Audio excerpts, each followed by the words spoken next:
Alright, so you're going to begin with white paper, and you are going to draw a type of bug or insect, and we want it to be sitting on a flower. So you get to choose your insect, so if you want it to be a butterfly, a dragonfly, a bumblebee, a spider, a ladybug, whatever you want to do. I want you to draw it first, so maybe I'll just do a simple ladybug kind of here. And you would do this with a pencil. And then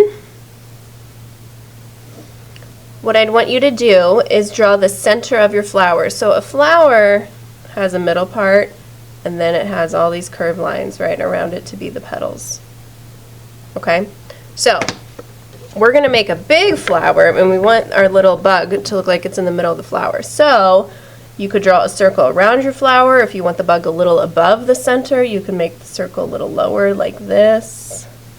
Okay, if that's too big, make it a little smaller. I think that was a little too big for my taste. Okay, something like that. And then you want to draw your petals.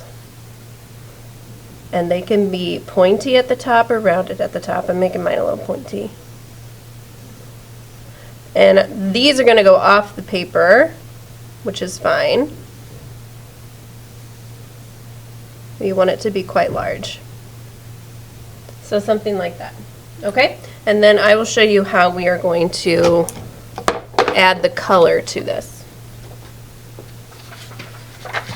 So here is mine. I did mine lightly with pencil. And you're going to take some oil pastels to outline these. Now I want you to decide warm and cool colors. So it's either you do your insect or bug warm colors and then your flower cool colors, or you flip it and cool colors and your flower warm colors.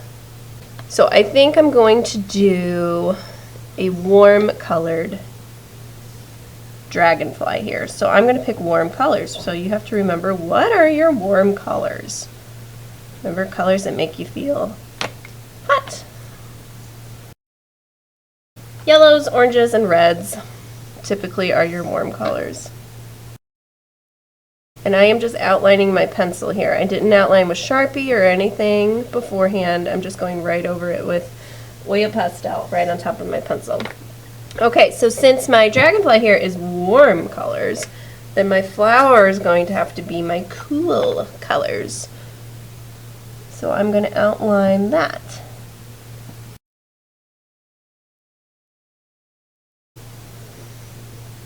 Alright, so now that is warm, my flower is cool colors, and then in the background I can just leave it blank and paint it, or if you want to add like fun little designs or anything in the background, you can. So I'm going to add just some fun kind of swirly wavy lines in the background using warm colors. So I'm creating that pattern. So it was warm, cool, and then back to warm.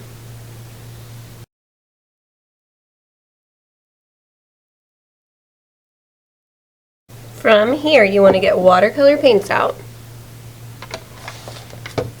And you want to paint in your design. So I need to get my brush wet. And wherever I see the warm colors, you want to stick with warm colors. So my dragonfly, I want to be warm. Now you can choose to like paint in the same color as you outlined, or you can kind of switch the colors. Depends on what you want to do. So if you outlined with yellow but you wanted to paint it in orange, that's fine because it's still in the warm color family. Or you can just do the same color that you outlined with, like I'm doing here. I outlined with yellow and I'm painting in with yellow. Little tiny areas, really be careful here, especially because it's watercolor paint. It's going to spread a little bit, so I'm just using the tippy toe of my brush.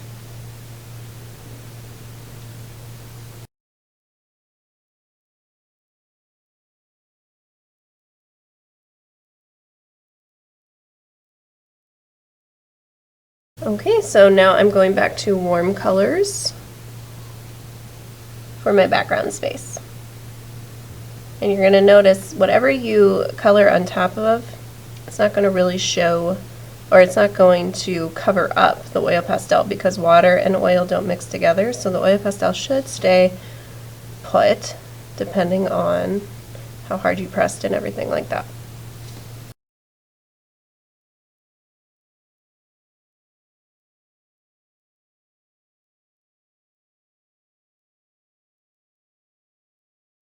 artwork is complete. You can tell in the background here that I combined warm colors and I kind of layered them and let them blend together, oranges and yellows and red oranges.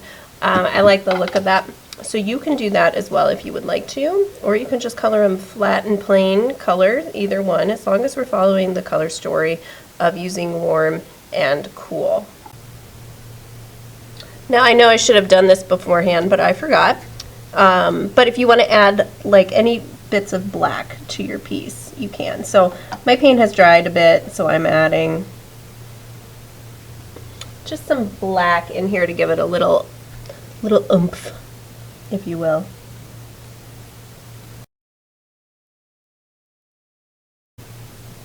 Okay, so now I am happy with my artwork and I'm complete.